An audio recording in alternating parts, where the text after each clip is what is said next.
Good evening. You're in for a special treat tonight. We have a lot of fascinating forums here, and I have a chance to talk to the authors and moderators before, but I can tell you I've never had a chance where I was tempted just to stay upstairs and talk to them for the whole hour themselves because they're so charming and so informative. So I know you're in for a special treat tonight. My name is Steve Rothstein, and I'm the Executive Director of the John F. Kennedy Library Foundation. And on behalf of Alan Price, the Director of the Library, and all of the Foundation and library colleagues, it's really a special pleasure to have all of you here tonight. And before we talk about our two panelists, I just want a few brief announcements. First, I want to thank our sponsors, the Bank of America, the Lowell Institute, and our media sponsors, the Boston Globe, Xfinity, and WBUR.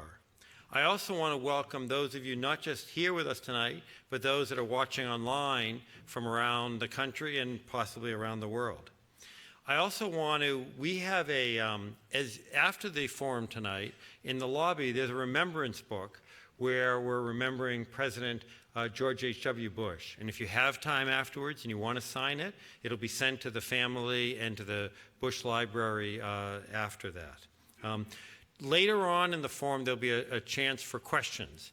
You should have received 3x5 cards. If not, our team will be passing them around.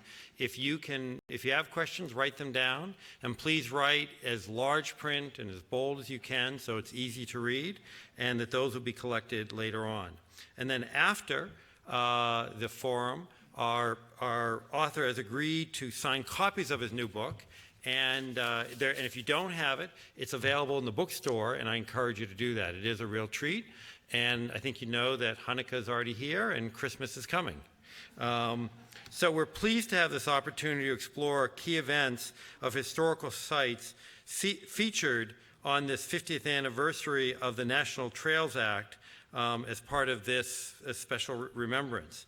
And for tonight's guest, Nathaniel Philbrick is a New York Times best-selling author, the National Book Award-winning In the Heart of the Sea, Mayflower, Bunker Hill, and many other books. And I was looking at his list of awards, and there's a long, long list of those. We could either choose to hear him speak or hear all the awards. So I'm going to let you have him hear him speak.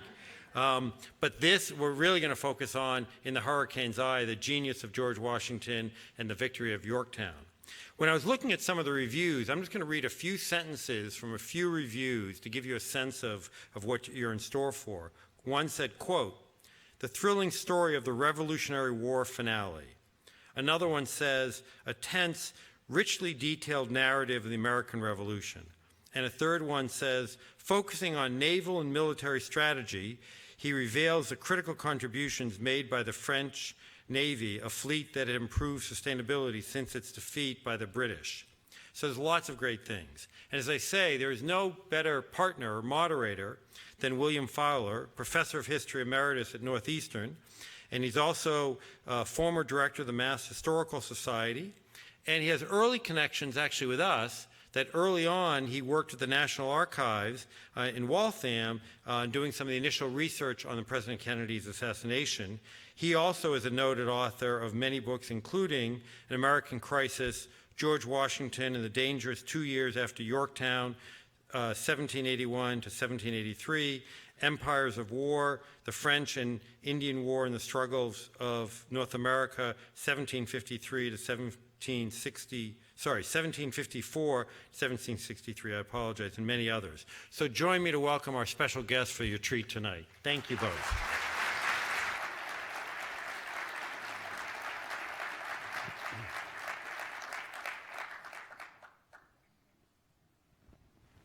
Well, Bill, good to see you. Good to be with you. Good to see you, my friend. It's delightful to see you.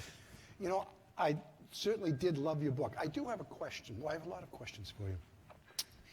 Most of your books, and this one included, have the scent of the sea to them. Yes. I think with Custer, you moved inland. A little bit, but you quickly came back to the coast.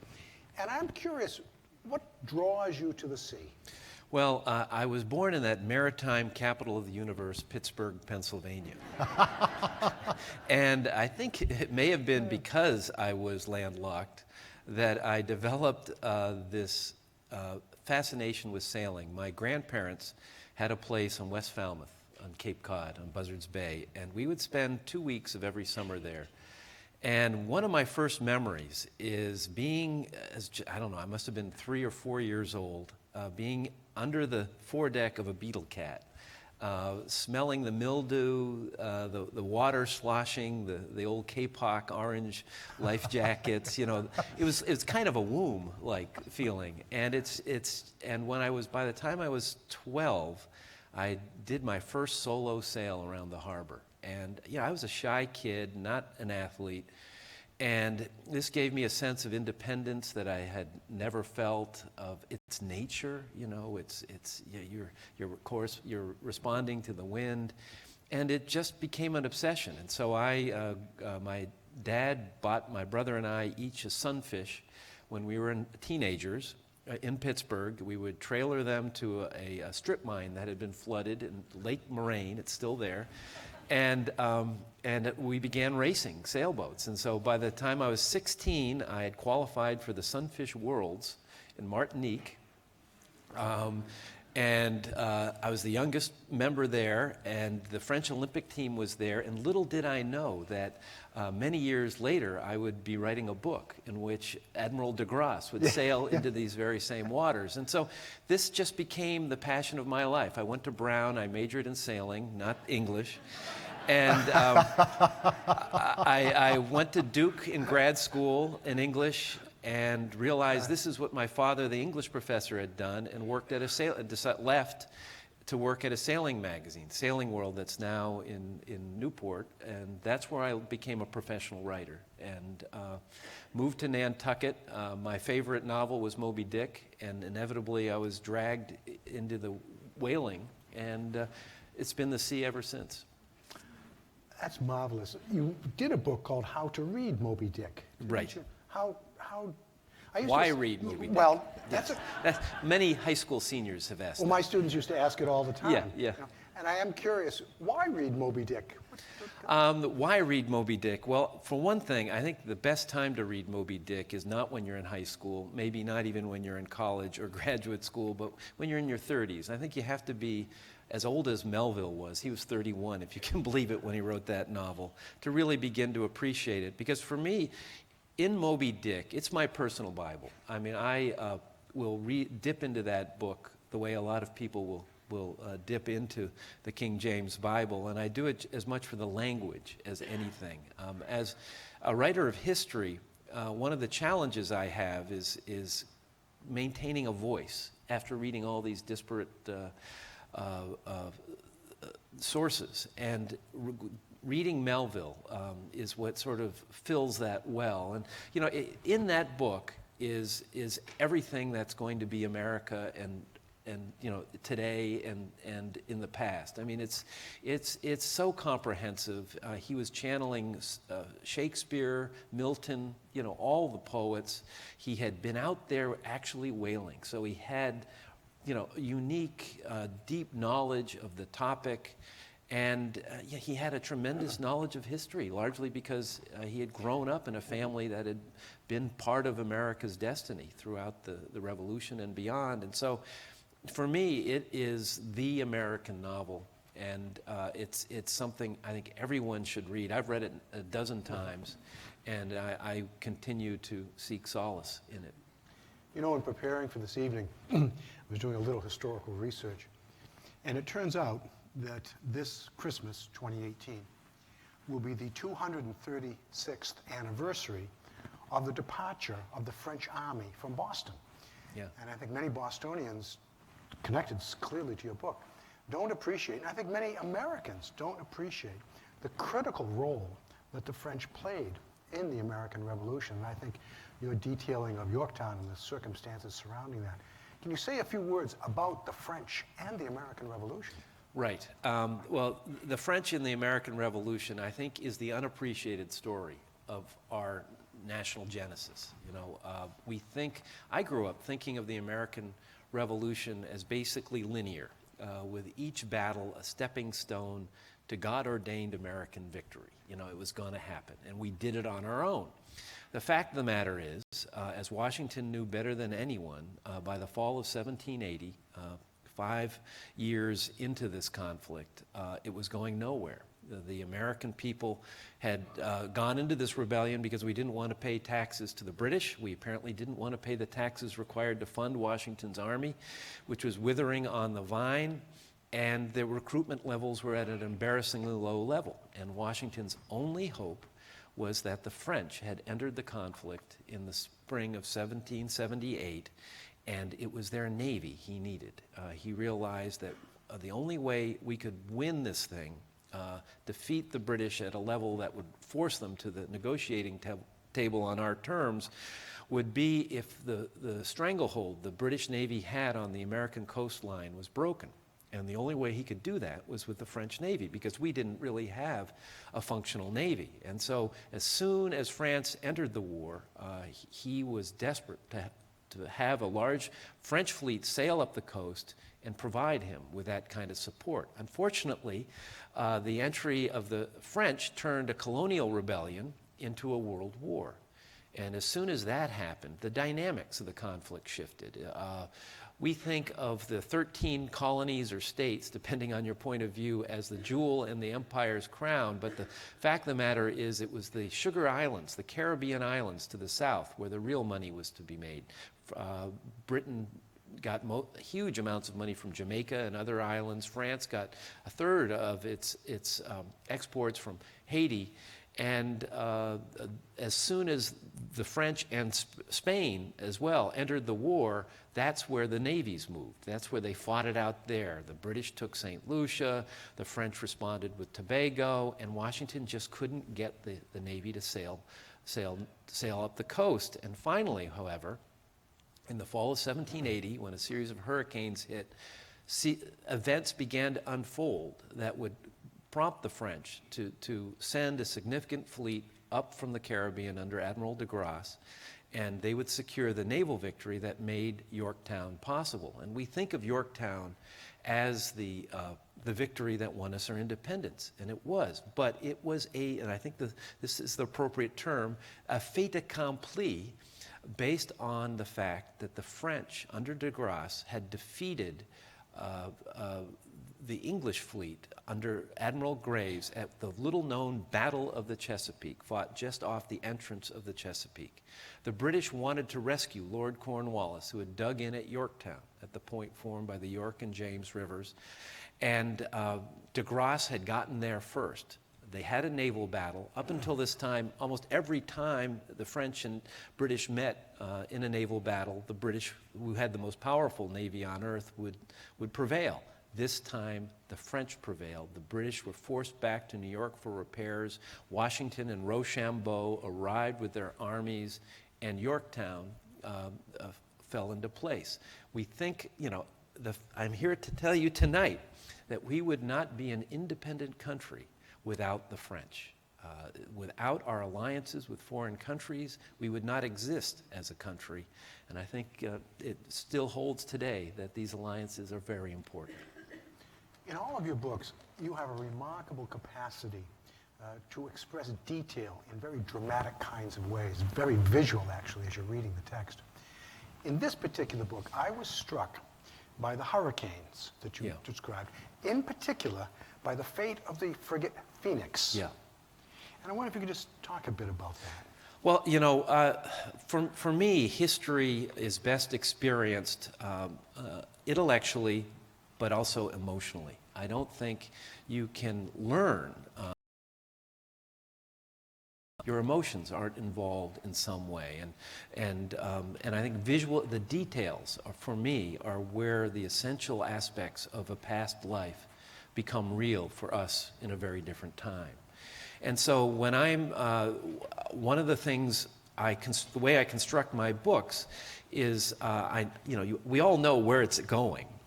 But there are surprising, for me, in every book I tackle, every topic, it's surprising to me how you get to that known event. And what I didn't realize going into this was that what started the sequence of events that in just a year's time would lead to the Battle of the Chesapeake and Yorktown was a series of hurricanes that hit the Caribbean in the fall of 1780.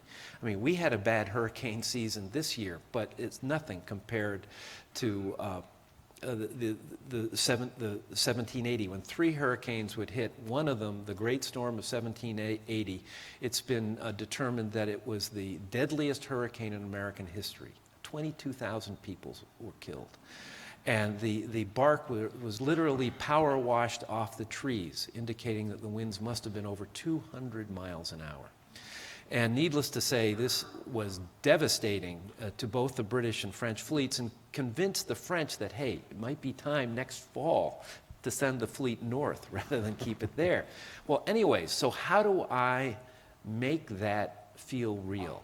Well, I discovered this wonderful letter written by the first lieutenant of the British frigate Phoenix.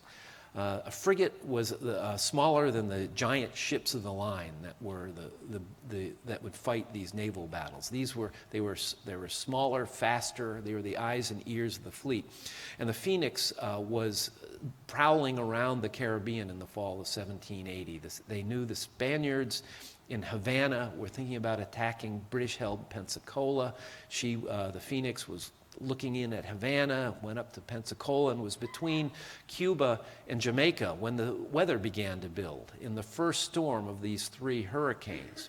And I realized the way to make this be viscerally real was to follow the experiences as detailed by this young lieutenant in a letter to his mother. It's tremendously vivid.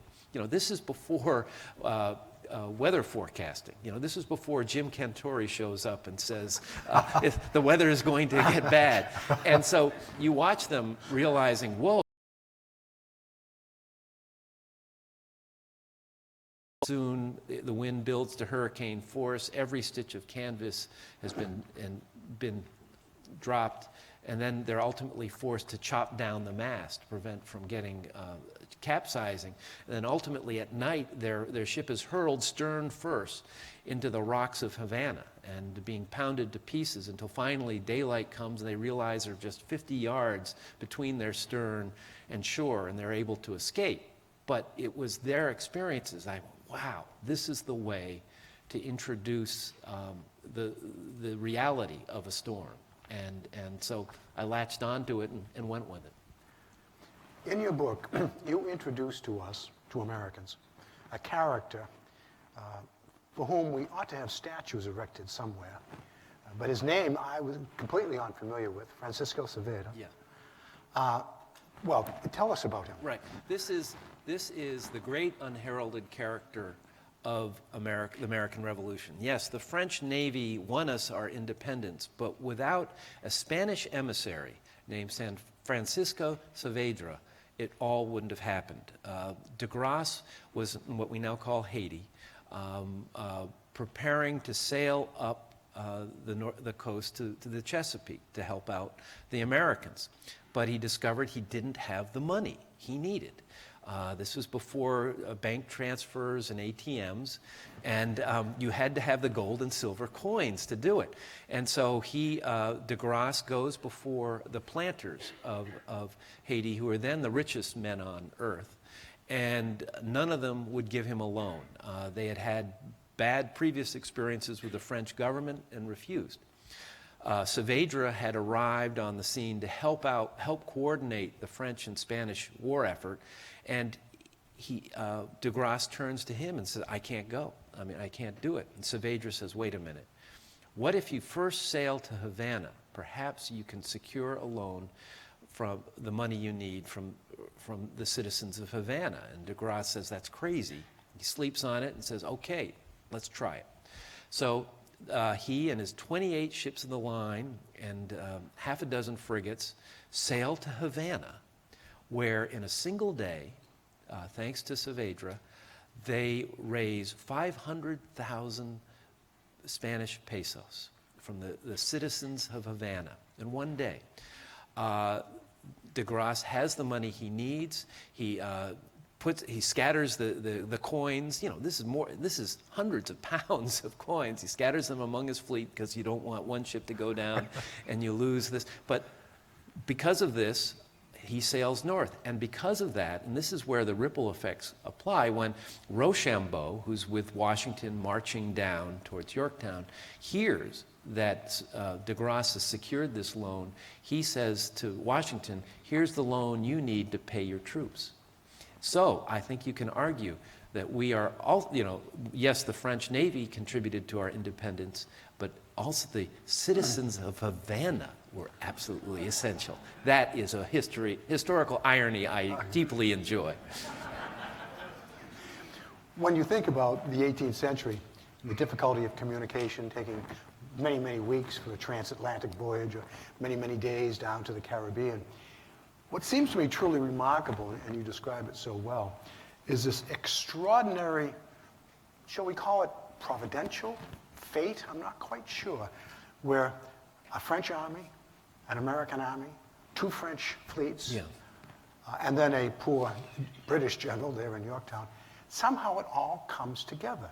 And when you look at it in the detail that you describe it, it is truly one of the most remarkable military naval campaigns, I think, in Western history. Absolutely. And, you know, what was amazing to me is that there was no one who had control of all the pieces. Everything was beyond any one person's control. And, you know, Washington didn't want the fleet to sail to the Chesapeake. He wanted them to sail to New York. And he had his reasons. It was only in the early summer of 1781, only in New York was there a large enough British army where if there was the Allied victory they hoped for, that the victory would be large enough to force Britain to the negotiating table.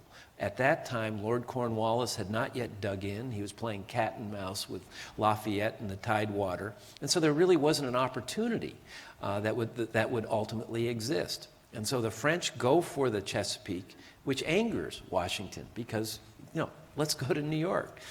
But this was his ability, Washington's ability to say, okay, this is not the way I envisioned it, but we're going to give it a try. And this was, you know, this was how it was unfolding in ways that no one could anticipate. Washington, to the very end, couldn't understand why did Cornwallis just stay in Yorktown. Mm-hmm. As soon as de Grasse arrived, you know, there were almost 30 ships of the line surrounding him. Cornwallis could have easily marched his army into North Carolina and escaped. Cornwallis didn't do that. Washington would comment on Cornwallis's extraordinary passivity. And, you know, why did he do that? Cornwallis had his reasons. He felt that it was Clinton's promise of naval support that prompted him to stay. But all these things had to happen. And, you know, there's other things that are happening that aren't even directly involved. One of the battles I talk about in the Hurricane's Eye happens in North Carolina, the Battle of Guilford Courthouse, fought between one of the great unheralded American generals, Nathaniel Greene, the fighting Quaker. We on Nantucket love our fighting Quakers. And, you know, this was I think Washington's best general. Lafayette was, you know, wonderful, but Greene was the one Washington trusted absolutely. And Washington sent him on an impossible task. America's Southern Army had been completely routed by Cornwallis and suffered a terrible defeat under Horatio Gates. And out of the shambles, Washington sends Greene down. He and Cornwallis have this incredible game of chasing each other across North Carolina with Greene trying to buy time to build his army up with militiamen. He succeeds in that, and then they meet on a wooded hillside not far from Winston-Salem, North Carolina, Guilford Courthouse. They fight it out. Cornwallis can claim victory because he has possession of the field, but the fact of the matter is Greene has eviscerated his army.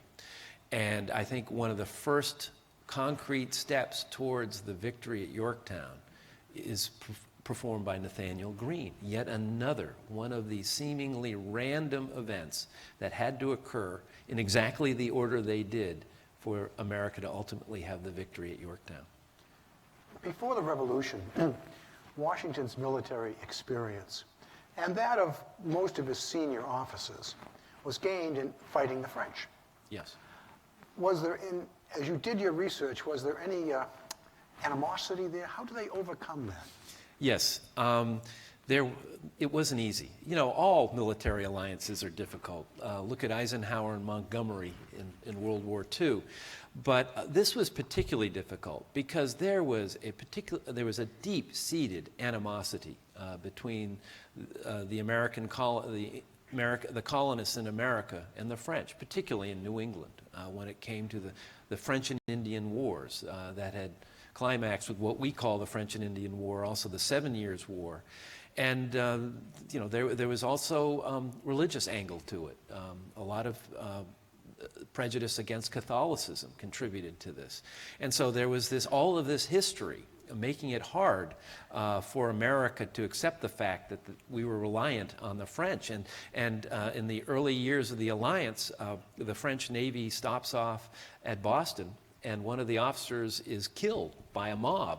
And there is to this day a monument at King's Chapel at the graveyard there to that fallen French officer. So this was testy. And what's interesting is Rochambeau's army settles down in Newport, is there for much of the summer of 1780 and throughout the fall and much of the winter of 1781.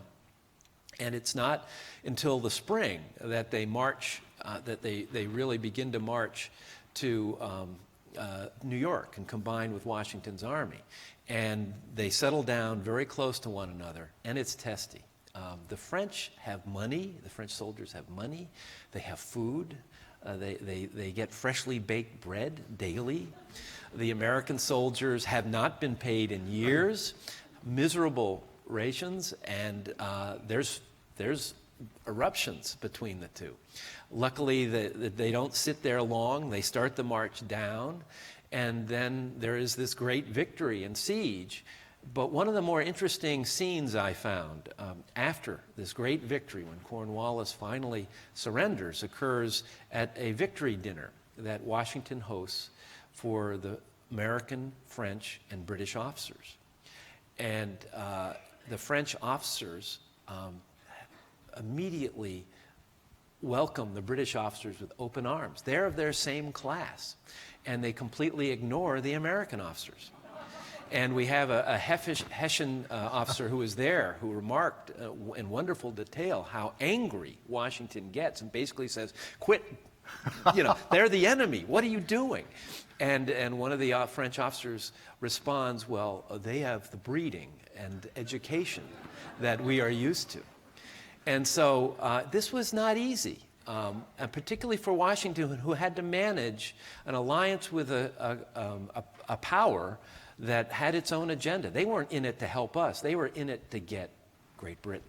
And so I think one of Washington's great achievements in all this was his ability to sort of lay those ancient animosities aside, his own ego aside, and see it to the ultimate conclusion. And, you know, and ultimately, you could say the Americans get the best laugh because, you know, this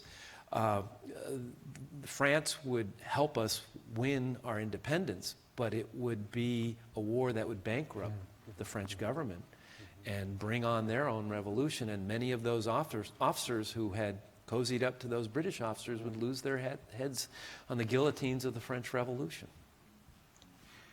When the news of Yorktown arrived in London, the apocryphal story is told that when Lord North, the king's first minister, is told this sad news, he's reported to have grabbed his breast and have screamed out, "Oh God, it is all over." Yeah. Was it all over? No. And yeah, I mean, that seems to have actually, that scene seems to occur. Lord Germain recounted it. And what's interesting is that's how Lord North responded. But the king was anything but. He was resolute. Let's continue on. And what's also unappreciated is there is the Battle of the Chesapeake that wins us Yorktown. you know, and for Americans, de Grasse is a great hero. It's not so in France, because just a few months later, in April of 1782, by this time, the focus of the French and Spanish in the Caribbean has shifted from helping the Americans to attacking British-occupied Jamaica. The Spaniards want that island back. And de Grasse is massing a huge French and Spanish fleet to sail with the soldiers to launch the attack. When they confront Britain's best admiral at this point, Lord Rodney. And they fight it out in what's known as the Battle of the Saints. And where in the Battle of the Chesapeake, everything went right for de Grasse. In the Battle of the Saints, everything goes wrong. Rodney outclasses him. He breaks the line, which is a technique that Lord Nelson will take to the next level in the Napoleonic Wars. But in the most humiliating part of this humiliating French defeat, Rodney takes de Grasse's huge flagship, the Ville de Paris, and requiring that de Grasse surrender his sword to Rodney and his ship. And it destroys the effort to take Jamaica. And when Washington hears the news of this, he writes in several letters, he fears that this reversal has made the victory at Yorktown useless, that now Britain will come roaring back because there's nothing left of the French Navy, roaring back, take everything they've lost, and that's the end.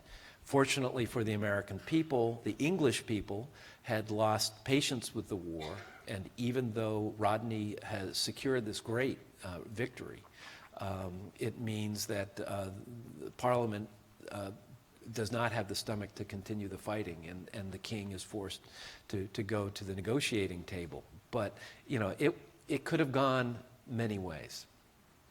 Bunker Hill, Yes. Benedict Donald, and now Yorktown. A trilogy, as one reviewer referred to it. Was that your plan? No. No, it wasn't. Because usually I write a book on one time period, and then my fancy takes me to a completely different topic, and off I go. But this time, I live on Nantucket Island, and it's an island with a year-round population of about 15,000 people. And my wife and I and our young daughter had lived in the north end of Boston in the early 80s, and that's really when I became fascinated with history, because I began to wonder, what was Boston like at the time of the Revolution? And it was an island. It bore no resemblance to what it is today. It was a 1.1 square mile island with a population of 15,000. And I thought, most of my books are about communities of people under enormous stress, whether it's the crew of a whale ship that's just been rammed by a whale, 102 pilgrims on a leaky ship bound for a coast about which they know nothing on the verge of winter. I like to see what happens to them. And I thought, well, what would happen to an island community undergoing the enormous pressures of a revolution? And so thus was born my book, Bunker Hill. And that the climax of that is obviously the Battle of Bunker Hill. But it was the gentleman who arrives a few weeks later, George Washington, that surprised me. This was not the George Washington of the $1 bill. This was George in his early 40s, red-haired, fiery, and aggressive, and not happy with the New Englanders. He didn't, he would give them an order, and they would say, "Whoa, wait a minute." We have been schooled in the town meeting where we talk these things over. We will discuss whether we want to do this, and if we agree with you, yes. This drove him crazy, and he said, I've got to attack Boston, and because the British had occupied Boston, and burn it to the ground if necessary, and end this thing. He was not yet the defensive-minded general he would become, and eventually it would, go our way, and the British would evacuate. But this was a Washington I hadn't seen, and I just had to follow him, and so that led to the next two books. Washington, in the minds of some, was not a particularly successful military commander in terms of W's and L's. Right. He actually had more L's than W's. Yeah. How would you evaluate him as a military leader? Yeah, he wasn't a Napoleon by any means, but what he had was a political brilliance, which is not common in military generals. I mean, he had an ability to read people, to negotiate very unworkable situations. You know, Congress was his boss. This was in a Congress that could not tax the people directly, who kept him on a very short leash because they were fearful of the military coup that would be the end of this Republican experiment. It was very frustrating situations. And yes, he would lose a lot of battles, but they almost were irrelevant in a way because it ultimately came to a war of endurance. And it was his ability to hold this country together under enormous stresses and odds, dealing with situations that would have driven most military commanders into a coup or just giving up. His ability to just hang in there was what won the thing. And but yes, he didn't win a lot of wars, but battles. But you look at Nathaniel Greene; he did not win a single battle in the South. But he hung in there and kept it going. And I think that was how to win. If we were going to win this, it was going to be through endurance until we had the French to help us with the victory that would end it all. And so, for one of the things that impressed me about Washington was his political skills, but also his ability to learn on the job. He was his character was that of an aggressive person. When he arrives in Boston, he wants to fight. He wants to end this on the battlefield. He reluctantly learns that this is crazy because he's more likely to lose it on the battlefield and end the war this way than he is to succeed in the victory that would bring it an American victory. So he reluctantly turns it into a defensive-minded war. And then when the French arrive, he realizes it's all naval superiority, and he latches onto that and pursues that course with an intensity that would ultimately make it happen. And when he becomes president, he realizes it's the Union. This is what we need. And he had this ability. When I refer to the brilliance of George Washington in the subtitle, he had that ability to dial out the static of life, figure out what was the most important thing to do, and after much thought, focus on it with a laser-like intensity and see it through. And that's rare. And that's what enabled him to see through this 8-year muddle of a war and finally see us to independence. Towards the end of the war, when Washington was at Newburgh, New York, and the Army was on the edge of mutiny, he gave a very famous speech to his officers. And in that speech, he described himself as citizen and soldier. And I've always been taken by that, the order of words that he used. I am a citizen and soldier.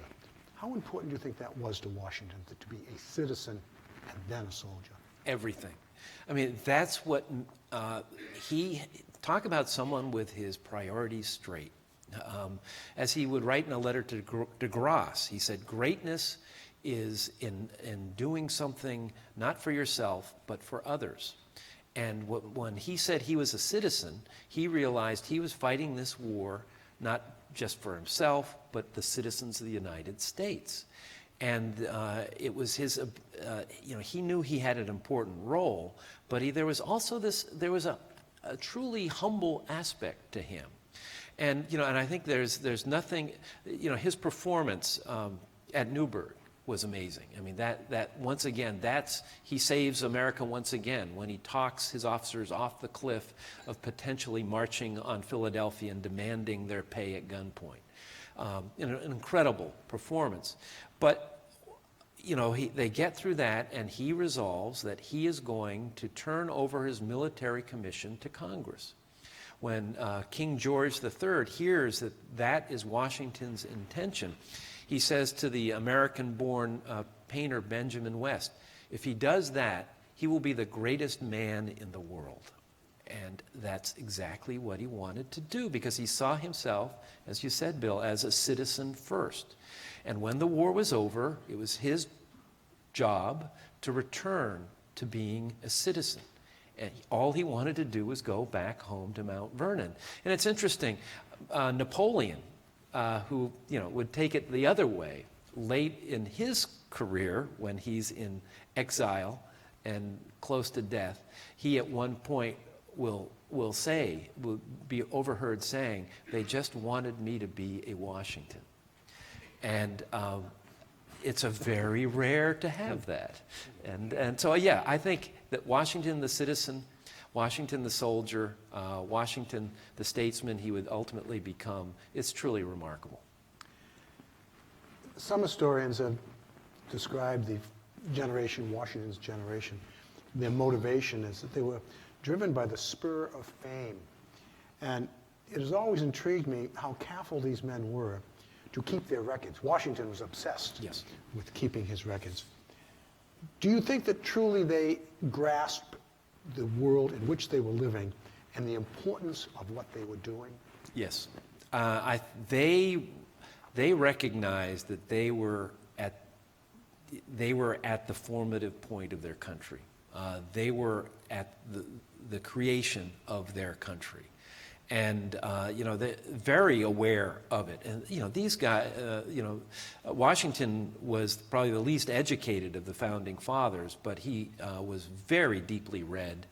And they knew they were making history. And they saw themselves, they were all into the classics. So the examples of the Greeks and Romans was foremost in their imaginations.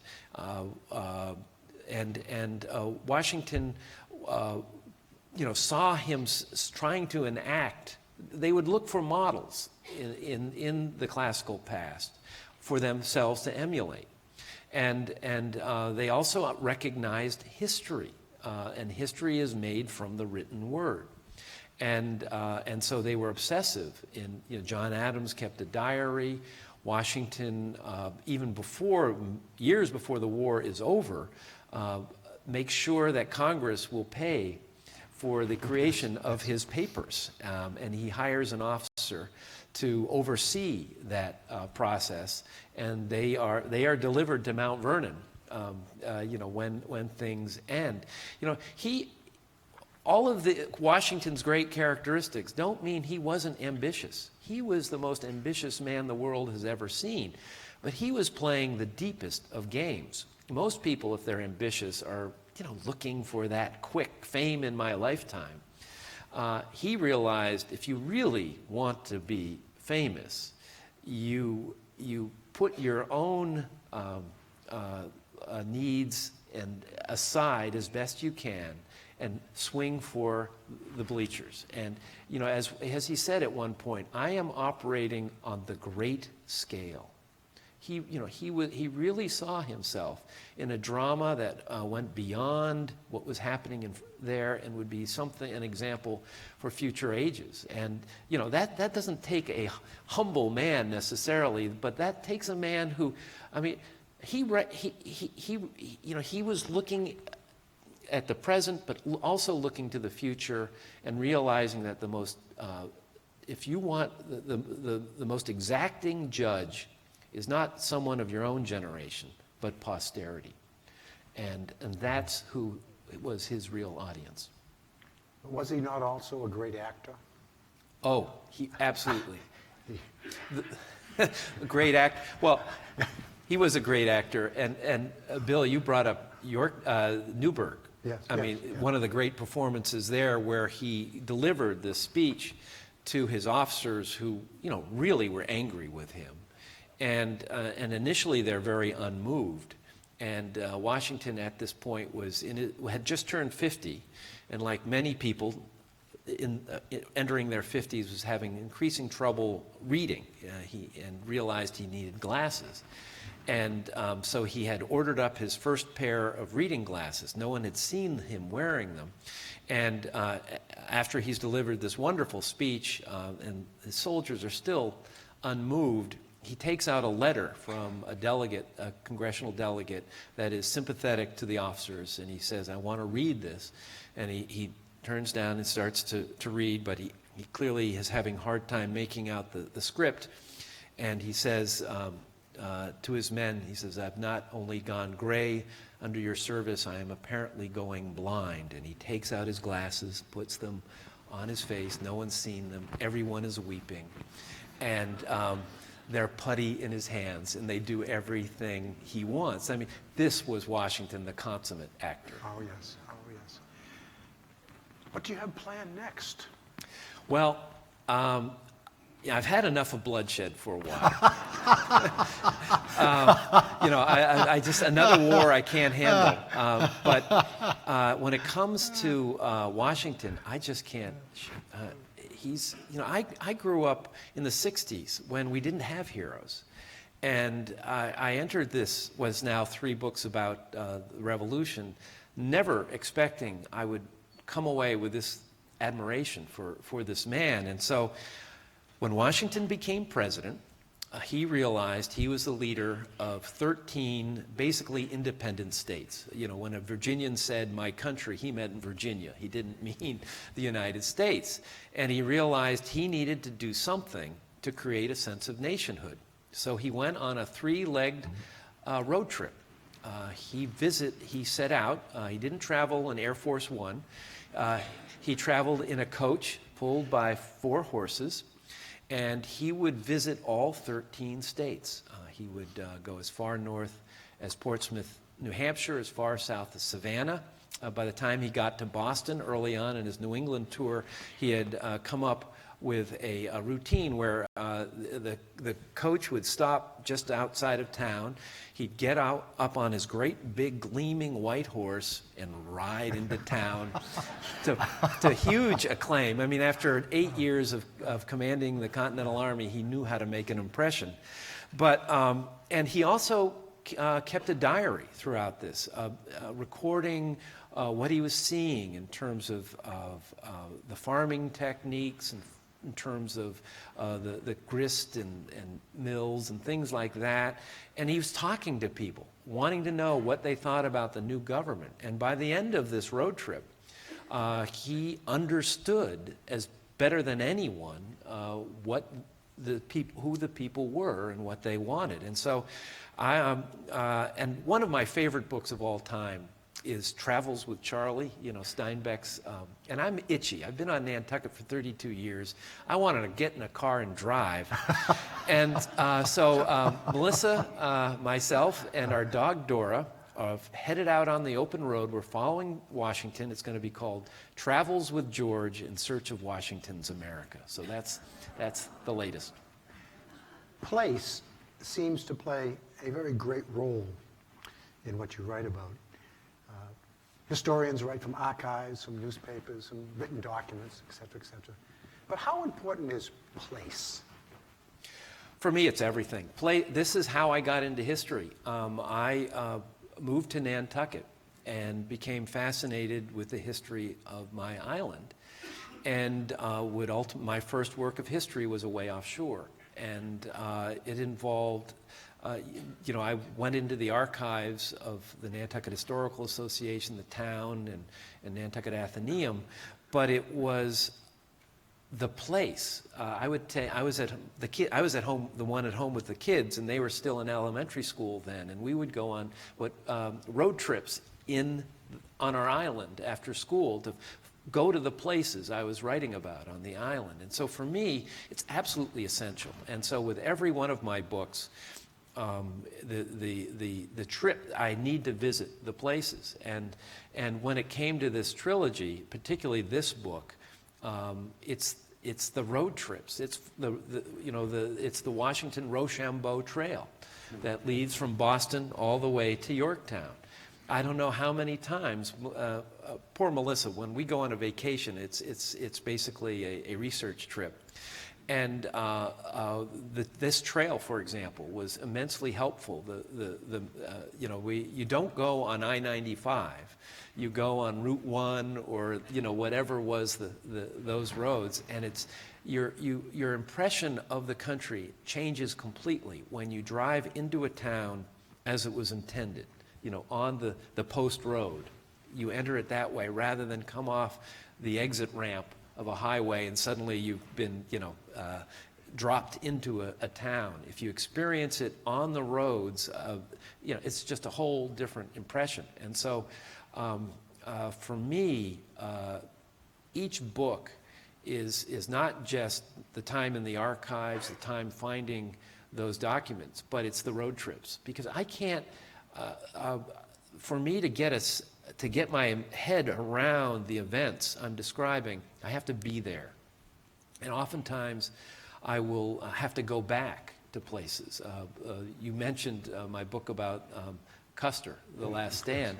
Yes, my foray west.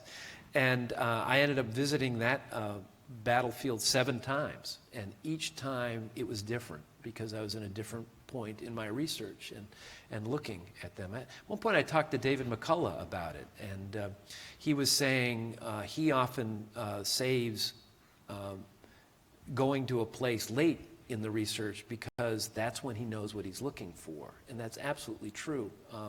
There's a huge difference between visiting a place with a vague idea, this is what I want to write about, and then after several years of research, you then have your antennae are very sensitive to nuances you never would have gotten. And so for me, place is pretty much everything. And even when it comes to my obsession with salt water, I was there as a kid sailing in Martinique, where DeGrasse sailed into, and then the next year in '73, I was now 17, I sailed in the Sunfish North Americans at Fort Monroe, which was just 20 miles from Yorktown. Little did I know I would be returning to this place through the archives, but I have to say, once I realized that's where I had been, because I didn't back then understand it, I learned from that regatta that it was all tides and all of this kind of thing, and all of those kinds of factors would have a huge impact on the Battle of the Chesapeake. And so all of this is very helpful to me. Is there a place that you would share with the audience that if there were only one place you could take us to, Yeah. in terms of the American Revolution, where would you take us? What would you like us to see? Can I say 2 places? Yes. Okay. Again. Well, good. Well, been to a lot of battlefields with these 3 books. Well, and maybe 3 places. That's all. Okay, then we'll stop there. But I have to say, Boston in itself, here we are in one of the most magnificent historical physical places. Go to Copp's Hill. Look across at the Bunker Hill Monument. It all just falls into place. And yes, this city has changed and it's unrecognizable, but topography, place, it's still there. And it's a powerful, for me, a powerful way to channel the vortex of time that is part of history. And so this area is tremendously important to me. The South was, when I researching this book, we drove to the Guilford Courthouse, which is a great battlefield. But the one that most impressed me, the one where I went, wow, I am channeling it, is Kings Mountain, just over the North Carolina border in South Carolina. And one of the trails I noticed, there's the Rochambeau Trail, but there's also the Over Mountain Trail, that's part of the Park Service. That traces the route that the Over Mountain men, the men on the other side of the ridge of mountains, took to attack the British at this flat-topped hill and Kings Mountain. And you go there, you can just see it, how it happened. And that was really powerful. It was, it was one of those feelings. But then, now the third and final one. Because water is such a part of my makeup, one of the great battles, I think, was fought by Benedict Donald at Valcour Island on Lake Champlain. And it's the island is relatively untouched, and Melissa and I chartered a pontoon boat in Plattsburgh and circled Valcour Island, and it was just remarkable because I was steeped in the documents, and there you could see where Arnold lined up his fleet at the mouth of the little bay and met the British gunboats where they just blasted away at each other for 8 hours. And there was where the Philadelphia was sunk. One of Arnold's boats was raised in the 1930s and is now a centerpiece of one of the exhibits at the Smithsonian American History Museum. And and that was just really profound for me. And I have to say, it's for me, it's seeing a place like Lake Champlain. You squint, and it's basically you're seeing the same thing that they were seeing 200 and some years ago. And so for me, those were three very powerful places that really contributed to my trying to get my head around the American Revolution. Speaking of Benedict Donald, Yes. you have drawn character sketches of dozens, if not hundreds, of people in your book. I'm sure there are some you like, maybe better than others, and maybe some you don't like. Do you have what about villains? Have you encountered in your work villains? Yes, I have. And what's interesting, yes, Benedict Arnold's too easy to beat up on. Yeah, okay, and as I talk about in Valiant Ambition, there were reasons for it, but nothing excuses what he ultimately did. But what interested me were the officers in Washington's army that lost faith in him and worked really hard and often quite secretly to undermine his authority. And Horatio Gates was one of those, and there was Joseph Reed, who had been, with him in the siege of Boston, and was his adjutant in Long Island and all that.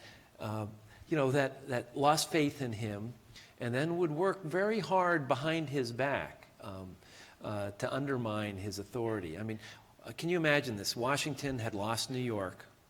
He's retreating across New Jersey. Ultimately will end up on the Pennsylvania side of the Delaware. And by this time, he's lost most of his army to desertion. It's just the worst moment of his career. And he gets a letter addressed to Joseph Reed, the officer who's his closest to him, from Charles Lee, who is this just underneath Washington, the second ranking officer in the American Army. And Washington assumes it's official business, and so opens it, assuming it's official business, and discovers that no, Joseph Reed has been corresponding with Lee, saying, come the winter, it's up to you to form a new army to make up for this indecisive general that we are harbored with. And this is when I realized that Washington, he was an okay general, but he was a brilliant politician. What he does was he resealed the letter, wrote a brief covering note to Joseph Reed, who was away, not at headquarters at that point. And he said, while you were away, this came, assuming it was official business. I opened it as usual. Realizing that it's something else, I return it to you with my apologies, George Washington. And he leaves him to twist in the icy emptiness of Washington's withheld wrath, message delivered. And and so that was sublime, but Reed would reappear as basically the equivalent of governor of Pennsylvania, and would be very difficult for Washington, would insist on what was best for Pennsylvania, often making it very difficult for Washington, but Washington had to work with him. And so, it's just fascinating for me to see it. Gates was very jealous of Washington, was the hero of Saratoga, even though Benedict Donald really was probably the one who delivered the victory. Gates got the credit. Washington is at Valley Forge, the lowest of the low. He's lost Philadelphia to the British. Many members of Congress, including many New England members of Congress, say, look at Washington. He's lost Philadelphia. Look at the hero of Saratoga. It's time we changed horses. And Gates was very craftily playing all this, and Washington shuts it down. It's known as the Conway Cabal, for a Irish-born French officer who was involved in all this. But those are the ones that I really enjoy watching how that works. And Gates would then crop up. Gates would finally be given the command. Congress loved him, gave him the command. He would lose at Camden, humiliating defeat to Cornwallis, and then he would be there at Newburgh, the officer lurking in the shadows when it came to the Newburgh conspiracy. It was very interesting. We live currently in somewhat tumultuous times, nothing compared to the Revolution and other crises that the Republic has had in the past. To what degree can history, the knowledge of our Republic's history, help us through times like this? Yeah. Well, I think one of the things of working on this trilogy has made me realize that this country was born in a revolution. And, we have a tendency to look back and think of the Founding Fathers as living in a different time, a simpler time, when they knew what they were doing and they did it. Compared to the craziness we're experiencing. Baloney. It was as messy and ugly back then as it will ever be. But they kept going and ultimately followed something to the end. And I think it's important to realize it was crazy then. And the great thing about America is we are a democratic republic. And but it's great, but it's frustrating. It means for us to come to a consensus, we have to shout it out. That is the nature of our form of government. Each generation has its own revolution. And the remarkable thing about our government is we've created institutions that so far have been able to contain the craziness. And so the craziness is what we are. And it can be terrifying at times, but this is the price you pay for living in a democratic republic. And I'm a pessimist by nature, but I have ultimate faith in our American institutions. And if history teaches anything, it's that it was crazy then, and it will be crazy now, and it will be crazy in the future. But if given the right government, and Americans, it takes them too long to figure it out, but ultimately they will see the light.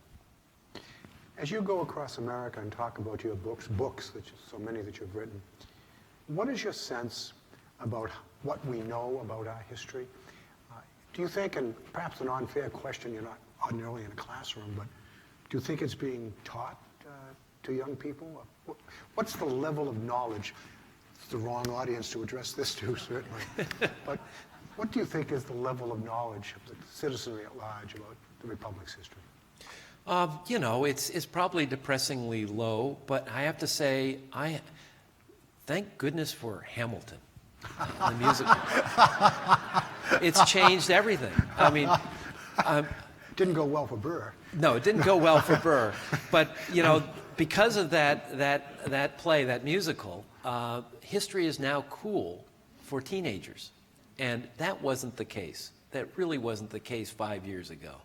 And, you know, I've had, 17-year-olds come to my book signings that have literally memorized the entire Hamilton score and are just fascinated with it. And so it's different. It changed the atmosphere, and that gives me hope.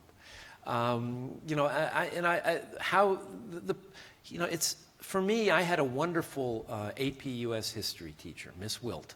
We still exchange Christmas cards. She will always be Miss Wilt. I can't call her Joanne, but she made history real for me largely because she was the first one to praise my writing, and for me that was exciting, and it sort of, you know, that's how I came at it. I find history, I think my books are obviously plot and character driven, and I think for young people it's really helpful to have those to latch on to because it makes it relevant. Unless you can relate to something, even though it was a completely different time, unless there is something you can hang yourself onto with it, it's not going to mean anything to you. You know, it's very dangerous to see the present in the past. You know, you've got to go with the difference. But that doesn't mean you cannot try to see these people as people. And as flawed human beings. And so, you know, yes, you can teach history as social movements and things like that, you know, because that's all very, you know, that was all happening there. But I think to give it a personal handle for people to grab onto is helpful. Well, Nat, I think that, you know, your books and Hamilton are the proof of the power of good writing and the power of a strong narrative with real people. I think we have some questions.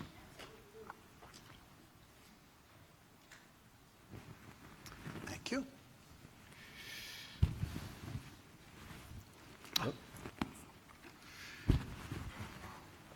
Wow, you're doing your Washington imitation. Yes, I am looking for my glasses, yes. He has not only gone gray but blind in the service of you. I think it's more closely bald and blind. Well, me too. I feel your pain. All right. The first question, please. In general, history contains both glory and ugliness, and we learn from both. As far as the Revolution, is there any ugliness in it? Should we talk about it? And how can we learn from it nowadays? Yes, I think that's a great question. And one of the things became very important to me in writing In the Hurricane's Eye was not shying away from Washington's relationship with slavery, because I think that is the elephant in the room when it comes to the beginning of this country. And he was a slave owner, and one of the great tragic ironies of the victory at Yorktown was that throughout Cornwallis's Virginia campaign, he had been freeing the slaves and welcoming them to be a part of his army until he had 4,000 former slaves as part of men, women, and children as part of his army, following him around. And as the siege of Yorktown heated up and Cornwallis was running out of food, he ejected the African Americans from his camp, forcing them into, through the lines and back into slavery. And when it came to the truce, the treaty that was signed between Washington and Cornwallis, Washington insisted that all of the slaves that had gone to the British side be returned to their masters. And so the victory that won us our independence meant the return to slavery hundreds, if not thousands, of African Americans. And as I say in the book, I think the victory at Yorktown is really where the road to the Civil War begins. And by the way, when Lafayette, his experience in Virginia during the year of Yorktown awakened him to the horror of slavery. And he would later say that if he had known his participation in the Revolution would have created a country in which there was slavery, he never would have participated in it. And so for me, this was an important part of the story that needed to be told when it came to describing this year. Thank you. Lafayette named his son George Washington Lafayette. He is buried, Lafayette that is buried in soil brought to France from Bunker Hill. How can you say that the French involvement was only to get the Brits? Well, it was really. I mean, they helped us. No, I mean, I'm perhaps being cynical, but that's why the government went into it. And the King of France, after, as his regime was falling apart, would later say, if I had known it was going this way, I would not have entered this war. We owe them a huge debt of gratitude. But for Lafayette, it was personal. He wasn't with Rochambeau's army. He came on his own terms. And in fact, the officers in Rochambeau's army were not all that affectionate when it came to Lafayette. And there were some of Rochambeau's officers who had signed a pact that they would refuse to serve under Lafayette because they viewed him as too young and someone who had ridden Washington's coattails to a position that he didn't deserve. And so I think it's important. We have a tendency to idealize the alliance. And Lafayette is a wonderful, powerful, emotionally satisfying character. But the reality of the French alliance was not all sweetness and light. It was very pragmatic. And as Washington would say at one point during the Revolution, when it comes to our relations with foreign countries, do not assume that they will do it just to help us. It is always self-interest that they will pursue. And that's right. And he understood it. And he was a beneficiary of France. So yes, Lafayette's story is powerful. He had an emotional connection with Washington, which superseded everything. And by the way, after the Revolution, he proposed to Washington that the two of them create a plantation together in which they free the slaves to create a model that might be repeated throughout the South. It never happened, but that just shows you where Lafayette was coming from and, his dissatisfaction with the actual direction of the American nation after the Revolution. And so, yes, there are these personal stories, but I stand by the fact that France was in this, had its own agenda, and it is it's sad that it did lead to a revolution that then caused the death of the king that had entered the revolution on our side. Yes, as you point out, the irony is that at the end of the revolution, the French got the bills, yes, which led to their own revolution. So there was right. kind of an ironic ending. Yeah. Another French question. Once the French joined, was victory inevitable? If not Yorktown, where? A very good question. And it's interesting, when the word of the French alliance hit in the spring of 1778, people were jubilant. And there were a lot of Washington's peers saying, hey, it's only a matter of time. It's going to happen. What was hard was that it took so long for the Navy to come through and for that to happen. Rochambeau was promised an army twice the size he ultimately had because the French government was getting increasingly concerned about the direction of the conflict. It was going on much longer than they had anticipated, and America's contribution to the war was fading, and in a way that they, Rochambeau had been instructed by his own government in the winter of 1781 not to tell Washington where de Grasse's fleet was, because they were fearful that the American war effort was about to collapse. And if that was going to happen, de Grasse's mission was to evacuate Rochambeau's army from Newport. And so they wanted to keep Washington in the dark, which added to his frustrations during this year. But this gives you, a sense of how tentative this was, and how many directions it could have gone.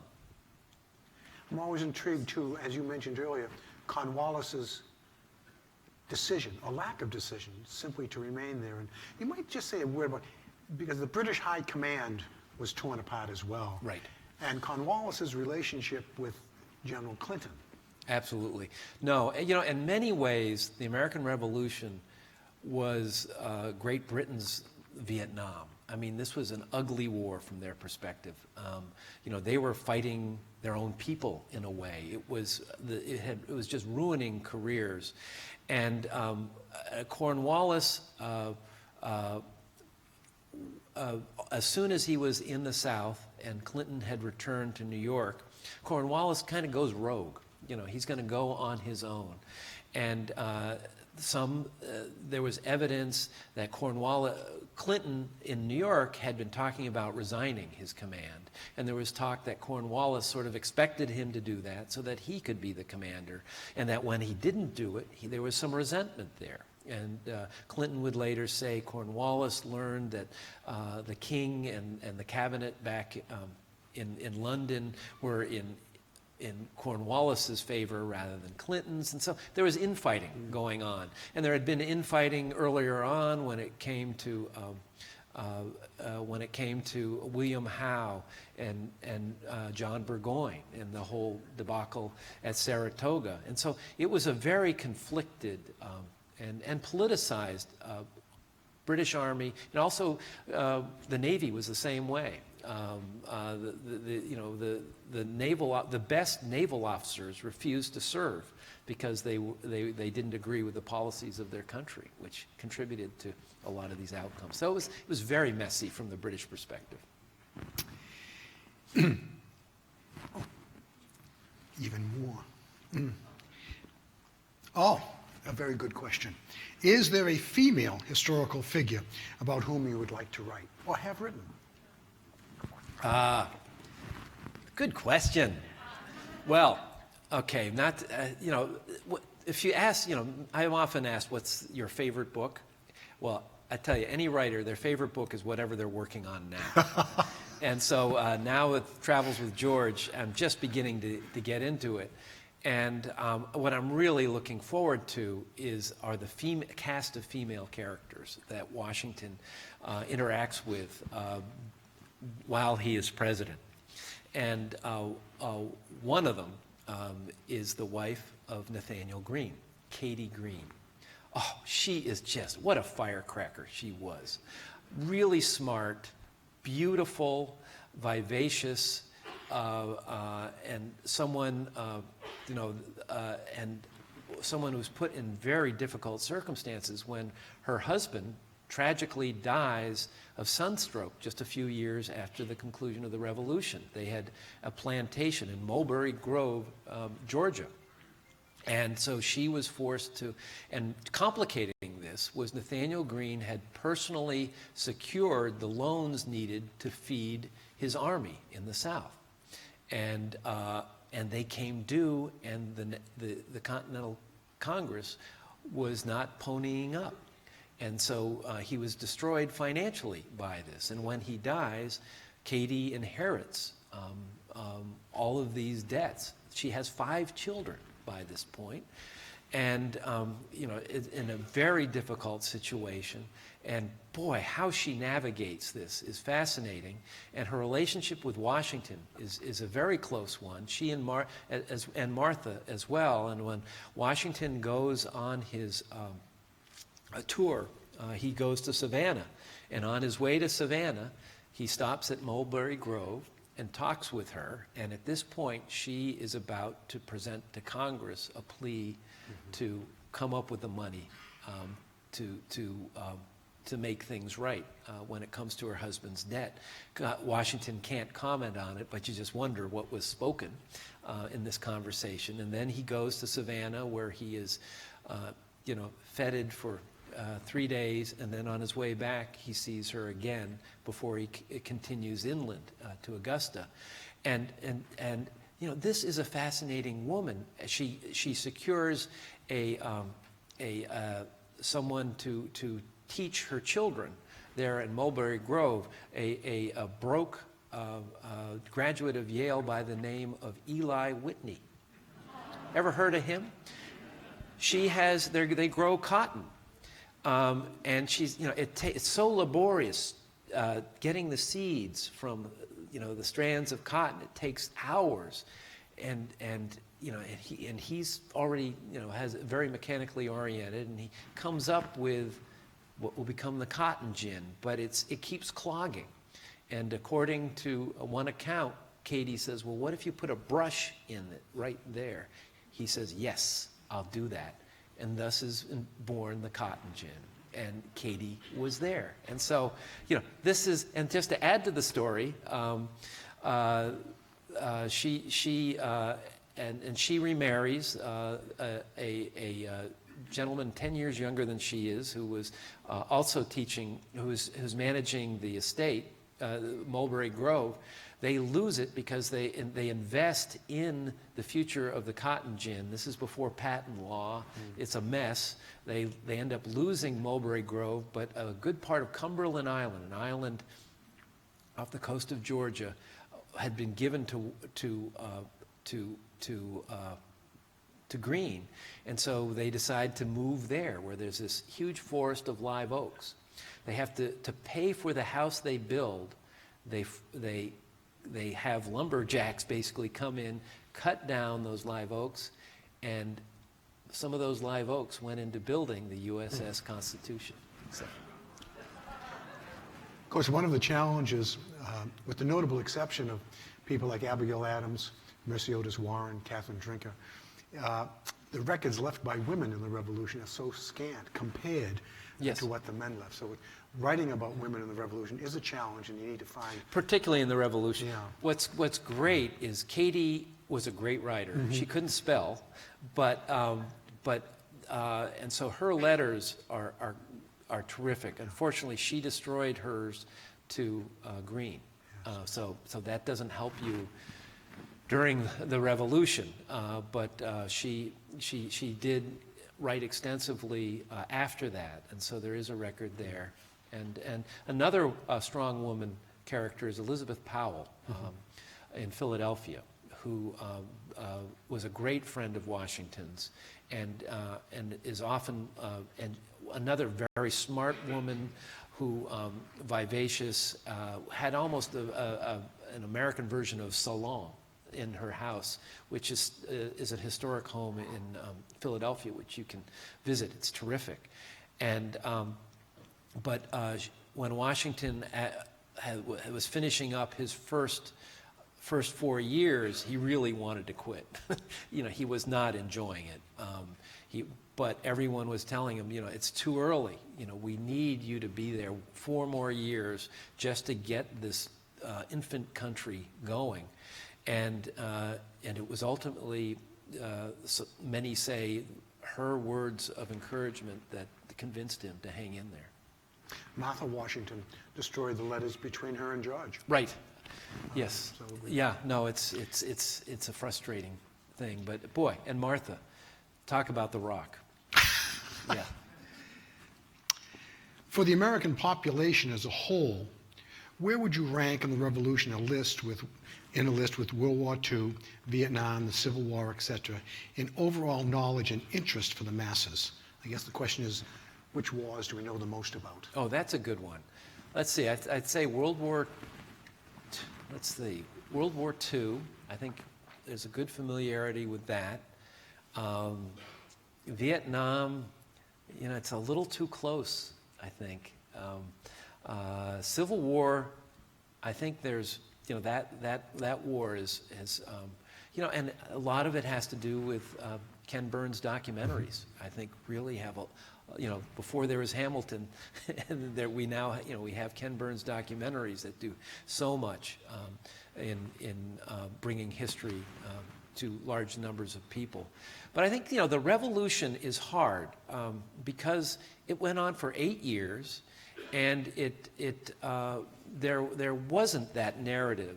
It was a difficult narrative where it basically implodes, and then you have the French come in. It's a tough one. I think most of us, we think of it began at Lexington and Concord. There was Bunker Hill. Something happened at Valley Forge. And a few years later, there's victory at Yorktown. And that's basically it. And I mean, that was pretty much my understanding of it before I wrote, researched these 3 books. And it doesn't do service to it, but it does serve our sense of citizen soldiers won this thing. Yes, it began with those militiamen, but we needed the French to finish it. You know, in terms of casualties compared to population, the American Revolution is second only to the Civil War. Right. In terms of proportion of casualties. So it was a devastating war. Absolutely devastating. And what was amazing to me was to learn how lopsided geographically it was in terms of where the losses occurred. And it was around New York. You know, huge numbers of people died either from New York or in the prison ships. You know, and those were many New England sailors who were there. But the prison ships that were there on the East River. It was just horrible. And so when you look at the total number of deaths, of American deaths in the Revolution, an inordinate number of them happened right in that area. They weren't all New Yorkers necessarily. But no, it was absolutely devastating and traumatic in a way that meant that soon after the Revolution, and it was not, American people wanted to move on. You know, initially it wasn't, you know, yay, we owe a debt to these officers. It was, we want to forget it and move on. And it was only later that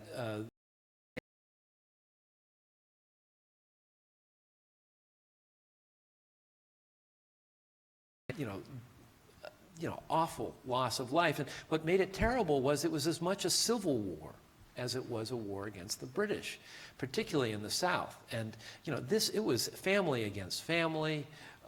It was ugly. It was scorched earth, and those were wounds that did not heal quickly. I think we have time for one more question. And do you do all your own research? At least the person didn't ask about all your own writing.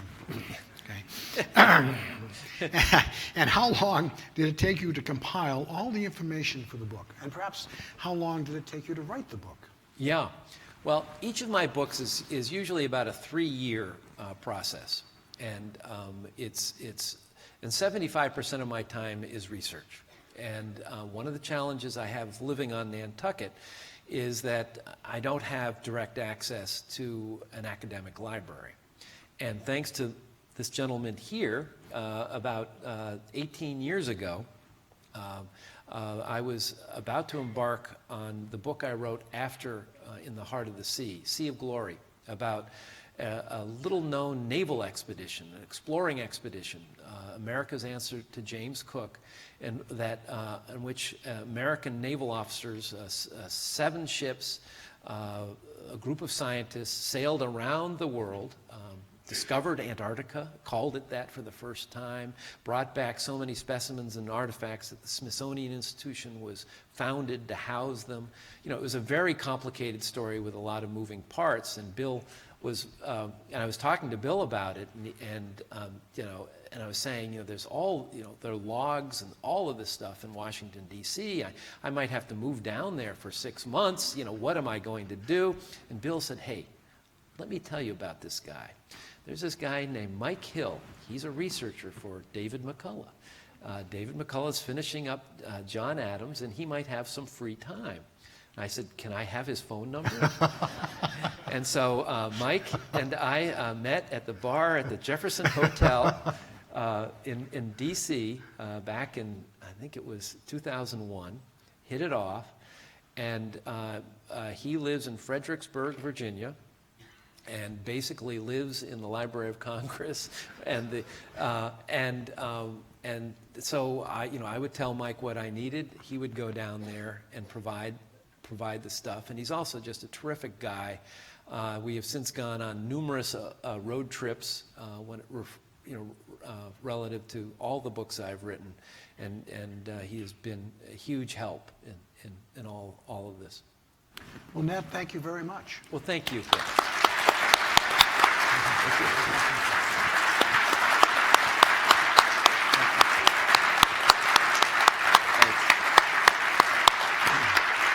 All right.